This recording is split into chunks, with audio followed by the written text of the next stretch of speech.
হাঁটু ব্যথা একটি কমন সমস্যা, আমাদের প্রায় প্রত্যেকেরই ঘরে ঘরে এই সমস্যাটি আছে। তো হাঁটু ব্যথা থেকে কিভাবে নিজেকে মুক্ত রাখতে পারবেন, আজকে আসলে সেই বিষয়টি আলাপ করব।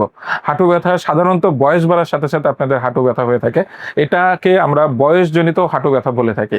আরেকটা হচ্ছে মেকানিক্যাল, যেমন আপনার হাঁটুতে অনেকগুলো লিগামেন্ট আছে, সেই লিগামেন্টের কোনো একটি লিগামেন্ট ছিঁড়ে গেলে হাঁটুটি আনস্টেবল হয়ে যায়, তখন কিন্তু হাঁটু ব্যথা হতে পারে। এছাড়া রক্তের কিছু কিছু কারণেও হাঁটু ব্যথা হয়ে থাকতে পারে, যেমন একটি কমন কজ হচ্ছে গাউট, আরেকটি হচ্ছে রিমেটয়েড আর্থ্রাইটিস। এছাড়া ইনফেকশন সহ অন্যান্য কারণেও হাঁটু ব্যথা হয়ে থাকতে পারে। এখন বয়সজনিত কারণে যে হাঁটু ব্যথা, এই হাঁটু ব্যথা যাতে ভবিষ্যতে না হয় সেটি আপনার অনেক শিশু বয়স থেকে আপনারা চেষ্টা করতে পারেন।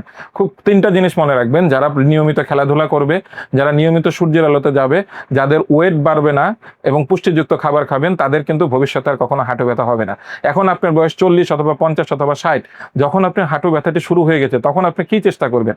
চেষ্টা করবেন এই হাঁটু ব্যথাতে যাতে আর না বাড়ে। সেই ক্ষেত্রে আপনি কয়েকটি জিনিস মেনটেন করবেন।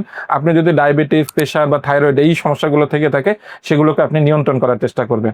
আপনি যদি বাড়তি ওজন থেকে থাকে, সেটা আপনি নিয়ন্ত্রণ করার চেষ্টা করবেন এবং রেগুলার আপনি হাঁটবেন এবং সপ্তাহে 3 থেকে 4 দিন সূর্যের আলোতে 9টা থেকে 12টার যে রৌদ্র 30 থেকে 45 মিনিট থাকার চেষ্টা করবেন।